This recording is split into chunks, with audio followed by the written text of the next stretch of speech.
बिस्मिल्लाहिर्रहमानिर्रहीम। अज़ान सुनकर ये एक काम करें, अल्लाह पाक खुश होकर नसीब में रिज़्क, दौलत, बीमारी से शिफा और रूहानी बुलंदी लिख देता है। ये एक काम हर मुसलमान के लिए लाजमी है। मोहतरम नाजरीन, नमाज का वक्त सिर्फ़ इबादत का वक्त नहीं बल्कि बख्शिश और कामयाबी हासिल करने का सुनहरा मौका है। ये काम हर मुसलमान के लिए लाजिम है। आज हम एक ऐसा रूहानी अमल लेकर हाजिर हुए हैं जो हर रोज़ आपके कानों में अल्लाह की तरफ से दिया जाने वाला बुलावा है। ये बुलावा अज़ान की सूरत में आता है, लेकिन अफसोस के साथ कहना पड़ता है कि हम में से बहुत लोग अज़ान की आवाज़ को सिर्फ़ एक ऐलान समझकर नज़रअंदाज कर देते हैं। हालांकि हकीकत यह है कि अज़ान इंसानों को अल्लाह की तरफ बुलाने वाला एक अजीम तरीक़ा है, और यही वो लम्हा है जब अल्लाह के फ़रिश्ते ज़मीन पर उतरते हैं और हर उस शख्स पर रहमत भेजते हैं जो उस आवाज़ पर कान धरता है। नाज़रीन, अज़ान के बारे में आपको एक रूहानी हकीकत बताते हैं कि जो शख्स अज़ान के वक्त मुकम्मल तवज्जो से अज़ान को सुनता है, फिर वह मखसूस आमाल करता है जिनका हम आपको आज की इस वीडियो में बताएंगे, तो अल्लाह तबारक व तआला उसे बीमारी से शिफा दे देता है, उसके रिज़्क में कुशादगी देता है, उसके नसीब में दौलत लिख देता है, उसकी परेशानियां दूर हो जाती हैं और रूहानी बुलंदी अता होती है। नबी पाक सल्लल्लाहु अलैहि वसल्लम ने फरमाया, जब अज़ान दी जाती है तो शैतान भागता है, और अज़ान मुकम्मल होने के बाद जो बंदा अज़ान का जवाब देता है और फिर नबी पाक सल्लल्लाहु अलैहि वसल्लम पर दरूद भेजता है और वो मखसूस दुआ पढ़ता है, तो उसके लिए नबी पाक सल्लल्लाहु अलैहि वसल्लम ने अपनी शफाअत की खुशखबरी दी। अज़ान की फ़जीलत को समझने से पहले हमें ये जानना होगा कि अज़ान कब और कैसे शुरू हुई। तारीख़ इस्लाम के मुताबिक जब नबी करीम सल्लल्लाहु अलैहि वसल्लम ने मदीना मुनव्वरा में मस्जिद नबवी तामीर फरमाई, तो उस वक्त नमाज के वक्त को ऐलान करने के लिए कोई मखसूस तरीक़ा न था। बाद साहबा ने मशवरा दिया कि घंटियाँ बजाई जाएं जैसे ईसाई करते थे। बाज़ ने कहा आग जलाई जाए जैसे मजूसी करते हैं, लेकिन नबी पाक सल्लल्लाहु अलैहि वसल्लम ने इन मशवरों को पसंद न फरमाया। फिर अब्दुल्ला बिन ज़ैद रदी अल्लाह ताला अन्हु को ख्वाब में अज़ान के अल्फाज सिखाए गए, और इसी तरह का ख्वाब हज़रत उमर बिन ख़त्ताब रदी अल्लाह ताला अन्हु को भी आया। नबी पाक सल्लल्लाहु अलैहि वसल्लम ने इन ख्वाबों की तस्दीक फरमाई और हज़रत बिलाल हबशी रदी अल्लाह ताला अन्हु को हुक्म दिया कि वह अज़ान दें। चुनांच हज़रत बिलाल रदी अल्लाह ताला अन्हु ने पहली अज़ान दी, और वह अज़ान ऐसी थी कि आसमान के फ़रिश्ते भी झुककर सुनते थे। नाज़रीन, अज़ान के अल्फाज सिर्फ़ आवाज़ नहीं होती, ये अल्फाज अल्लाह की बड़ाई का ऐलान होते हैं। जब मुअज़्ज़िन कहता है अल्लाहु अकबर, तो उसका मतलब है कि अल्लाह सबसे बड़ा है। उस वक्त बंदा अपने दिल में भी दोहराता है कि वाकई मेरे मसाइल, मेरी परेशानियाँ, मेरी बीमारियाँ, मेरी फ़िक्र सब कुछ छोटा है, अल्लाह सबसे बड़ा है। फिर जब मुअज़्ज़िन कहता है अशहदु अल्ला इलाहा इल्लल्लाह, तो बंदा गोया दिल से इकरार करता है कि अल्लाह तेरे सिवा कोई माबूद नहीं, हम तेरे बंदे हैं, हमने तुझे ही पुकारना है, तेरे ही सामने झुकना है। फिर जब अशहदु अन्ना मुहम्मद रसूलुल्लाह कहा जाता है, तो हम दिल से मानते हैं कि मोहम्मद सल्लल्लाहु अलैहि वसल्लम हमारे नबी हैं, उनकी सुन्नत ही हमारी नजात है। और जब मुअज़्ज़िन कहता है हय्या अलस सलाह, तो अल्लाह हमें नमाज और कामयाबी की तरफ बुला रहा होता है। लेकिन अफसोस, हम अक्सर उस बुलावे को सुनकर भी अपने मोबाइल पर लगे रहते हैं या मसरूफियात में खोए रहते हैं। हालांकि ये वो लम्हा होता है जब अगर बंदा उठकर अज़ान का जवाब दे और फिर मखसूस आमाल की तरफ बढ़े, जिनका ज़िक्र हम इस वीडियो में मुकम्मल तफसील से करेंगे, तो उसके लिए दुनिया और आखिरत दोनों के दरवाज़े खोल दिए जाते हैं। कुरान में अल्लाह पाक फरमाते हैं, और अल्लाह की तरफ बुलाने वाले से ज़्यादा खूबसूरत बात किसकी हो सकती है। इस आयत से वाज़ेह होता है कि अज़ान एक बराह रास्त दावत है अल्लाह की तरफ, और जो इस दावत पर लब्बैक कहता है वह अल्लाह का महबूब बन जाता है। नाज़रीन, हज़रत बिलाल रज़ियल्लाहु ताला अन्हु की अज़ान सिर्फ मस्जिद के अंदर ऐलान न थी, बल्कि वो दिलों को झंझोर देने वाली सदा थी। जब वो अल्लाहु अकबर कहते तो मदीना की गलियां अल्लाह की किबरियाई से गूंज उठती।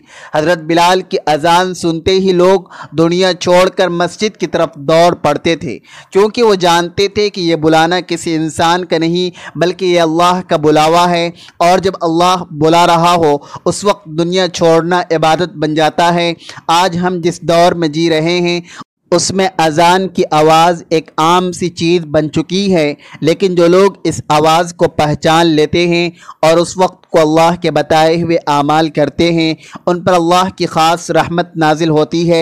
नबी पाक सल्लल्लाहु अलैहि वसल्लम ने फरमाया, जो शख्स अज़ान का जवाब दे, फिर हुज़ूर सल्लल्लाहु अलैहि वसल्लम पर दरूद पढ़े और फिर ये दुआ पढ़े, ए अल्लाह, इस मुकम्मल दावत के रब मोहम्मद सल्लल्लाहु अलैहि वसल्लम को मकाम महमूद अता फरमा जिसका तूने वादा फरमाया है, तो उस शख्स के लिए मेरी शफाअत वाजिब हो गई। अगर हम चाहते हैं कि हमारी दुआएं कबूल हो, हमारी परेशानियां ख़त्म हो, हमारे रिस्क में बरकत हो, हमारी औलाद नेक हो और हमारे दिलों को सुकून नसीब हो, तो इसका आगाज़ अज़ान के एहतराम से होना चाहिए, क्योंकि जो अल्लाह के बुलावे पर लब्बैक कहता है अल्लाह उसकी हर पुकार सुन लेता है। अफसोस की बात है कि आज हमारे मुआशरे में अज़ान का एहतराम ख़त्म होता जा रहा है। जब मसाजिद से अज़ान की आवाज़ आती है तो हम में से अक्सर लोग न सिर्फ खामोश नहीं होते बल्कि दुनियावी बातों में गुम रहते हैं। कोई मोबाइल पर वीडियोज़ देख रहा है, कोई गाने सुन रहा है, कोई दोस्तों से हंसी मजाक में मसरूफ़ होता है और बाज़ लोग तो ऐसे भी होते हैं जो अज़ान की आवाज़ सुनते हुए ख़ुद बातें करना जारी रखते हैं। नाज़रीन, क्या हमने कभी सोचा कि जब अल्लाह का बुलावा आ रहा हो तो हम उस पर खामोश न हो बल्कि गप्पे मारते रहें तो हमारा अंजाम क्या हो सकता है। नबी पाक सल्लल्लाहु अलैहि वसल्लम ने फरमाया, जब अज़ान हो रही हो तो जो शख्स उस वक्त बातें करता है या हंसता है उसका दिल सख्त कर दिया जाता है और फिर उसे कलिमा पढ़ने की भी तौफीक नहीं मिलती। ये रिवायत अगरचे ज़ईफ़ दर्जा की है, लेकिन इसका मफ़हूम और माना दीगर मजबूत दलाइल से भी साबित होता है। फरमाया कि अज़ान का वक्त ख़ास रूहानी असर रखता है और उस वक्त की गई बेअदबी इंसान को अल्लाह की रहमत से दूर कर देती है। अज़ान का वक्त वो वक्त होता है जब फरिश्ते ज़मीन पर नाजिल हो रहे होते हैं, जब आसमान के दरवाज़े खुल जाते हैं और रहमतें नाजिल होती हैं। उस वक्त बातें करना, हंसी मजाक करना या मोबाइल में मसरूफ़ रहना गोया अल्लाह के पैगाम को नज़रअंदाज करना है। हज़रत अली रज़ियल्लाहु ताला अन्हु फरमाते हैं, जब अज़ान की आवाज़ सुनाई जाए तो ज़ुबान बंद कर दी जाए और दिल से अल्लाह को याद किया जाए, क्योंकि यही वक्त है जब इंसान अल्लाह के करीब तर होता है। नबी पाक सल्लल्लाहु अलैहि वसल्लम ने फरमाया, जब तुम मुअज्जिन को अज़ान देते सुनो तो तुम भी वैसे ही कहो जैसे वो कहता है। एक और हदीस में फरमाया, जो शख्स अज़ान का जवाब देता है उसके लिए जन्नत वाजिब हो जाती है। गौर करें, अज़ान का जवाब देना कोई आम अमल नहीं बल्कि जन्नत का दरवाज़ा खुलवा देने वाला अमल है। लेकिन हम में से कितने लोग हैं जो ये नियमत हासिल करते हैं। हज़रत उमर बिन अब्दुल अज़ीज़ रहमतुल्लाह अलैह का एक वाक़या मिलता है। जब वो खलीफा बने तो काजियों के साथ अहम मशवरा चल रहा था कि मुअज्जिन ने अज़ान दी। हज़रत उमर फ़ौरन खड़े हो गए। काजियों ने अर्ज़ किया, अमीरुल मोमिनीन, मशवरा मुकम्मल होने दें। उन्होंने फरमाया, अज़ान अल्लाह का पैगाम है और अल्लाह की बात दुनिया के तमाम कामों से अफजल है। एक और सहाबी हज़रत सईद बिन मुसय्यब कहते हैं कि मैंने 20 साल तक एक भी अज़ान ऐसी न छोड़ी कि अज़ान होते ही मस्जिद न पहुंचा। ये वो लोग थे जिन्होंने अज़ान को दिल से सुना और फिर दुनिया में भी इज़्ज़त, आखिरत में भी बुलंदी हासिल की। आज भी अगर हम अपने दिल को अल्लाह की तरफ झुका दें तो यही अज़ान हमें रूहानी बुलंदी तक ले जा सकती है। अज़ान के जवाब में जो मखसूस अल्फाज हैं वो हमें नबी करीम सल्लल्लाहु अलैहि वसल्लम ने सिखाए हैं। अल्लाहु अकबर कहने पर हम भी यही कहें। नबी पाक सल्लल्लाहु अलैहि वसल्लम ने फरमाया, जो शख्स अज़ान का सही जवाब दे फिर मुझ पर दरूद पढ़े, फिर अजान के बाद की दुआ पढ़े तो उसके लिए मेरी शफाअत वाजिब हो जाती है। अगर हम जान लें कि अजान का जवाब देने वालों को क्या कुछ अता होता है तो कभी भी इस आवाज़ को मामूली न समझेंगे। हदीस में आता है कि जो शख्स अजान का जवाब दे अल्लाह उसके लिए जन्नत में एक महल तैयार करता है, और जो शख्स अजान के वक्त दुआ करता है उसकी दुआ कबूल होती है। एक और बात भी याद रखें, नबी करीम सल्लल्लाहु अलैहि वसल्लम ने फरमाया कि अजान और इकामत के दरमियान जो दुआ मांगी जाती है वो रद्द नहीं की जाती, लेकिन शर्त यही है कि अजान का एहतराम किया जाए, खामोशी से सुना जाए, जवाब दिया जाए और फिर दिल से दुआ मांगी जाए। आज हम अजान के वक्त बातों में लगे रहते हैं तो कभी हंसी मजाक में लगे होते हैं, और शैतान हमें यही सिखाता है कि अभी वक्त है, अभी नमाज में देर है, लेकिन हकीकत ये है कि यही चंद लम्हे हमारी किस्मत के दरवाज़े खोल सकते हैं। जो अजान का जवाब देता है उसके रिज़्क़ में बरकत डाल दी जाती है, उसके नसीब में खैर लिख दी जाती है, उसके चेहरे पर नूर आ जाता है और अल्लाह उसे अपना मुक़र्रब बंदा बना लेता है। अगर कोई चाहता है कि उसकी दुआएं कबूल हो, उसके गुनाह माफ़ हो, उसके रिज़्क़ में इजाफ़ा हो, उसे बीमारियों से शिफा मिले, उसके बच्चों के लिए कामयाबी लिखी जाए, उसके दिल को सुकून मिले, तो उसका सबसे सादा और पहला कदम यही है कि जब अजान हो तो हर चीज़ छोड़कर अल्लाह के बुलावे पर खामोश हो जाए, उसका जवाब दे और अल्लाह से मांगे तो अल्लाह देने वाला है। नाज़रीन मोहतरम, अब हम जानते हैं कि वो बाबरकत काम कौन से हैं जो अज़ान के वक्त करने से अल्लाह करीम खुश होकर इंसान के नसीब में रिज़्क़ और दौलत लिख देता है, उसके नसीब में खुशियाँ लिख देता है, उसकी परेशानी को ख़त्म कर देता है, उसे बीमारी से शिफा दे देता है और उसे रूहानियत की बुलंदी पर पहुंचा देता है। इन कामों को अपनाते हुए इंसान न सिर्फ अल्लाह के करीब हो जाता है बल्कि उसकी दुनियावी ज़िंदगी में भी सुकून, बरकत और आसानियाँ दाखिल हो जाती हैं। मोहतरम नाज़रीन, सबसे पहले हमें अज़ान के वक्त के आदाब को समझना होगा ताकि हम जान सकें कि इन कामों को करने का असल फ़ायदा क्या है। अज़ान के वक्त इंसान पर लाजिम है कि वह तमाम दुनियावी मसरूफियात को छोड़ दे, बातचीत बंद कर दे, मोबाइल रख दे, दिल को अल्लाह की तरफ झुका दे और मुअज्जिन की आवाज़ को गौर से सुने। नबी पाक सल्लल्लाहु अलैहि वसल्लम ने फरमाया, जब तुम अज़ान सुनो तो मुअज्जिन के अल्फाज के साथ साथ तुम भी वही अल्फाज कहो। इसी तरह आप सल्लल्लाहु अलैहि वसल्लम ने फरमाया, अज़ान इक़ामत के दरमियान मांगे जाने वाली दुआ रद्द नहीं की जाती। तो जो शख्स अज़ान के वक्त खामोशी इख्तियार करता है उसका दिल अल्लाह की तरफ माइल होता है और यही वो लम्हा होता है जब अल्लाह की ख़ास तवज्जो बंदे की तरफ होती है। अब हम बात करते हैं उन कामों की जो हर मुसलमान के लिए ज़रूरी हैं और जो अज़ान के फ़ौरन बाद अदा किए जाएं तो अल्लाह तबारक व तआला दुनिया और आखिरत की कामयाबियों के दरवाज़े खोल देता है। पहला अमल अज़ान का जवाब देना। सबसे पहले काम जो अज़ान के वक्त हमें लाजमी तौर पर करना चाहिए वह है अज़ान का जवाब देना। जब मुअज्जिन अज़ान दे रहा हो तो आप भी उसके अल्फाज दोहराते जाएं, जैसा कि नबी पाक सल्लल्लाहु अलैहि वसल्लम ने फरमाया, जब मुअज्जिन कहे अल्लाहु अकबर तो तुम भी यही कहो अल्लाहु अकबर। इसी तरह हय्या अलस सलाह और हय्या अलल फलाह पर ला हौला वला कुव्वता इल्ला बिल्लाह कहना है और बाकी तमाम अल्फाज मुअज्जिन के साथ दोहराने हैं। नाजरीन, यह अमल छोटा लगता है लेकिन इसके अंदर अल्लाह की मोहब्बत है। जब बंदा मुअज्जिन के अल्फाज को दोहराता है तो गोया वह दिल से अल्लाह की किबरियाई का ऐलान कर रहा होता है।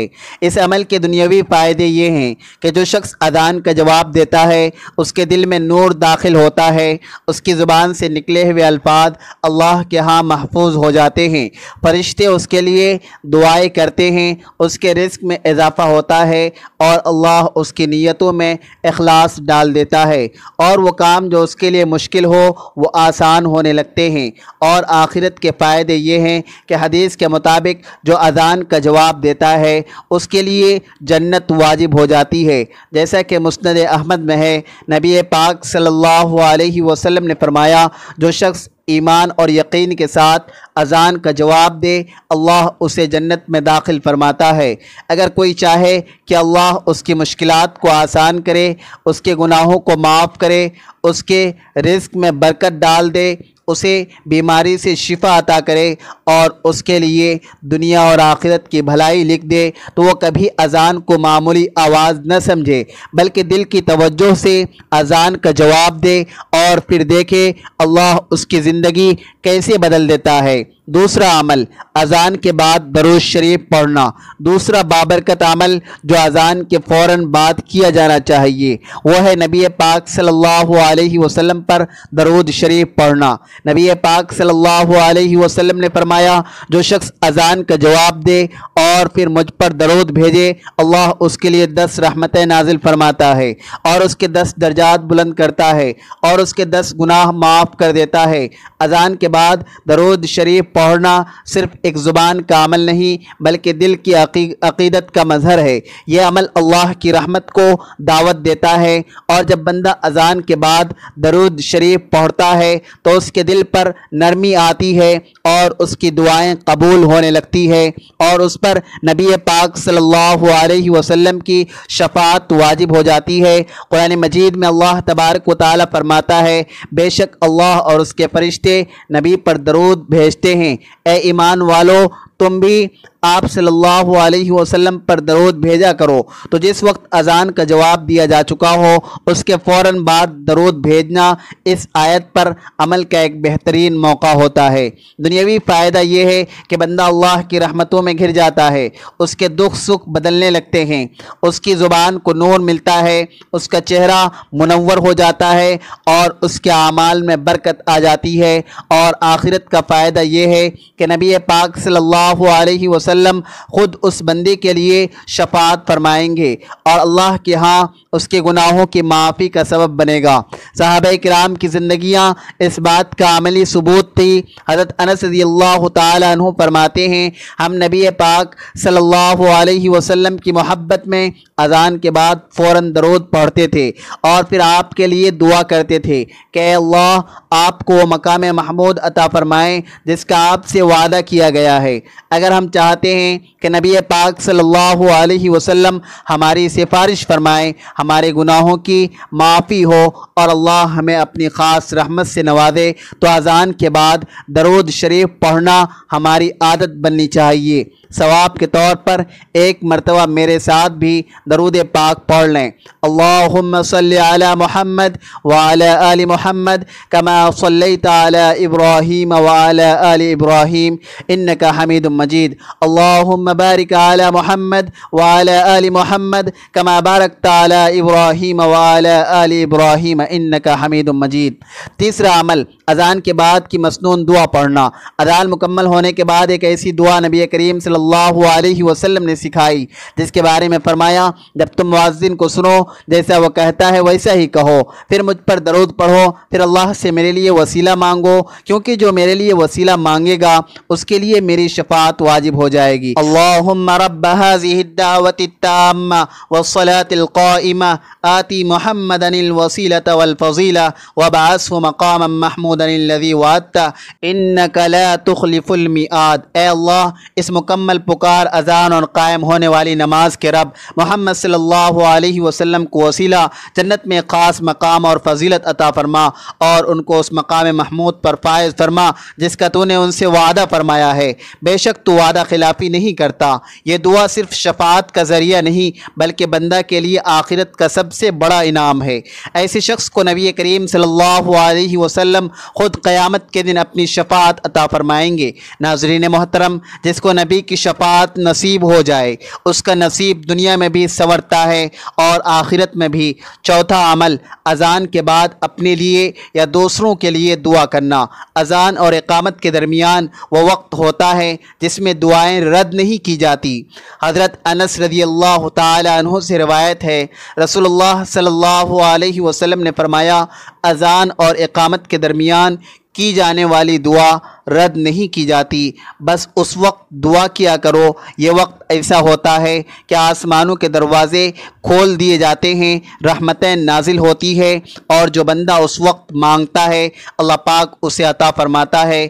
चाहे वो रिस्क मांगे, औलाद की भलाई, दुनिया की आसानी या दिल का सुकून, अल्लाह की रहमत उसके करीब होती है। यही वो लम्हा है जब दिल से मांगी गई तकदीरों को बदल सकती है। अगर कोई चाहता है कि उसकी ज़िंदगी में बरकत हो, कर्ज़ उतरे, घर में सुकून हो, रिज़्क़ कुशादा हो या दिल का दुख दूर हो, तो अज़ान के फ़ौरन बाद ये मांगने का सुनहरा मौका है। नाज़रीन, देखो कितना अजीम निज़ाम है।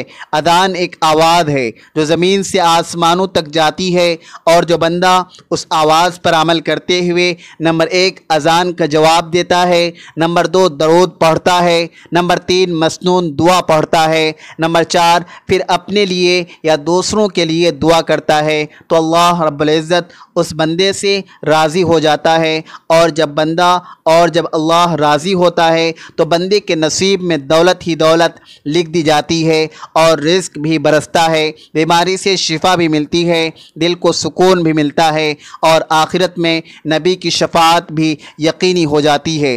नाज़रीन मोहतरम, अब हम पहुँच चुके हैं अपने आज के मौजू के आखिरी और 5वीं बाबरकत अमल की तरफ। और जैसा कि आप जान चुके हैं कि जो बंदा अज़ान के वक्त ये 5 आमाल करता है तो अल्लाह रब्बुल इज़्ज़त खुश होकर उसके रिस्क में बेपनाह बरकत अता फरमाता है, उसकी तकदीर संवार देता है, उसके नसीब के दरवाज़ों को खोल देता है, उसे रूहानियत की बुलंदी अता फरमाता है, और उसकी परेशानियां दूर करके उसे दुनिया और आखिरत में सुकून और कामयाबी अता फरमाता है। तो आइए अब जानते हैं वह आखिरी अजीम अमल जिस पर अगर बंदा कारबंद हो जाए तो अल्लाह के ख़ास बंदों में शुमार होता है। 5वां अमल अज़ान के फ़ौरन बाद मस्जिद या नमाज की तैयारी करना और नीयत से उठना और नीयत से नमाज पढ़ना। अज़ान नमाज की दावत है, अल्लाह तबारक व तआला की तरफ से एक बुलाया जाने वाला ऐलान है जो बंदे को दुनिया की मसरूफियात से निकाल कर अपने रब के हुजूर हाजिर होने की तरफ बुलाता है। ये वो लम्हा है जब इंसान को हर काम छोड़कर सबसे बड़ी मुलाकात यानी नमाज की तैयारी करनी चाहिए। कुरान में अल्लाह तबारक व तआला यूँ फरमाते हैं, ए ईमान वालों, जब जुमा के दिन नमाज के लिए अज़ान दी जाए तो अल्लाह के ज़िक्र की तरफ दौड़ो और ख़रीदो फ़रोख्त छोड़ दो। यही हुक्म सिर्फ जुमा के लिए नहीं, हर नमाज के लिए है। हर नमाज के लिए एक उसूल की याद दहानी है। जब अज़ान हो जाए तो अल्लाह की तरफ लपकने का वक्त आ जाता है, और जो बंदा अज़ान के बाद दुनियावी कामों को रोक कर वज़ू करता है, नमाज की तैयारी करता है या मस्जिद का रुख करता है तो अल्लाह के महबूब बंदों में शामिल हो जाता है। हज़रत अबू हुरैरा रज़ियल्लाहु ताला अन्हु से रवायत है, नबी पाक सल्लल्लाहु अलैहि वसल्लम ने फरमाया, अगर लोग अज़ान और सफ़े अव्वल में खड़े होने की फजीलत जान लेते तो उसके लिए कुरान अंदाज़ी के सिवा कोई चारा रहता तो वो उसके लिए भी कुरा डालते। सोचने की बात है कि अगर अज़ान के वक्त मस्जिद की तरफ चलने में ऐसी फजीलत है, इतनी फजीलत है, तो जो बंदा अज़ान सुनकर फ़ौरन अपनी जगह से उठता है, वज़ू करता है या सजदे की तैयारी करता है, वो कितना अजीम होगा। हज़रत अब्दुल्लाह इब्न मसूद रज़ियल्लाहु ताला अन्हु फरमाते हैं, जब नबी पाक सल्लल्लाहु अलैहि वसल्लम के साथ नमाज़ पढ़ते तो कोई शख्स अज़ान के बाद पीछे न रहता, बल्कि हर बंदा नमाज की तैयारी में मसरूफ़ हो जाता, और अगर कोई ना आता तो समझा जाता कि वह मुनाफिक है। आज के दौर में जब हम अज़ान सुनकर भी मोबाइल फ़ोन में मसरूफ़ रहते हैं, गाने सुन रहे होते हैं या बातें कर रहे होते हैं, तो ये लम्हा हमें झंझोड़ता है कि हम रब की पुकार पर लब्बैक क्यों नहीं कहते। अज़ान के बाद हर मुसलमान का फ़र्ज़ बनता है कि वह नमाज की तैयारी करे, और अगर मस्जिद नहीं जा सकता तो अपने मकाम पर कम अज़ कम नीयत और वज़ू से तैयारी करे। यह लम्हा वही है जो तकदीर बदल सकता है। और अगर ये बंदा रोज़ रोज़ाना करे तो अल्लाह तबारक व तआला उसके लिए राहतों के दरवाज़ों को खोल देता है। एक हदीस में है कि जो शख्स वज़ू करता है फिर नमाज के लिए निकलता है तो हर कदम पर एक नेकी लिखी जाती है और एक गुनाह मिटा दिया जाता है और एक दर्जा बुलंद किया जाता है। तो सोचें कि जो अज़ान सुनकर उठता है और हर रोज़ ये अमल दोहराता है वो कितना अजीम मकाम पा सकता है। ऐसा बंदा न सिर्फ दुनिया में कामयाब होगा बल्कि आखिरत में भी वो नबी पाक सल्लल्लाहु अलैहि वसल्लम की क़ुर्बत का मुस्तहिक़ होगा। आज की वीडियो में हमने अज़ान के वक्त के 5 अजीम और बाबरकत आमाल जाने और ये 5 आमाल वो हैं जो किसी भी आम इंसान को ख़ास बंदा बना सकते हैं। ये वो आमाल है जो इंसान के नसीब में रिज़्क़ और दौलत के दरवाज़े खोल देते हैं, उसकी परेशानियों को ख़त्म कर देते हैं, उसकी ज़िंदगी में रूहानियत और सुकून भरते हैं और सबसे बढ़कर वह नबी पाक सल्लल्लाहु अलैहि वसल्लम के शफ़ाअत का मुस्तहिक़ बन जाता है। ये आमाल हैं अज़ान का जवाब देना, दरूद पढ़ना, अज़ान के बाद की मसनून दुआ पढ़ना, अज़ान और इक़ामत के दरमियान दुआ मांगना, अज़ान के फ़ौरन बाद नमाज की तैयारी करना या मस्जिद की तरफ जाना। अगर कोई शख्स इखलास से इन आमाल को अपनाता है तो अल्लाह रब्बुल इज़्ज़त उससे राज़ी हो जाता है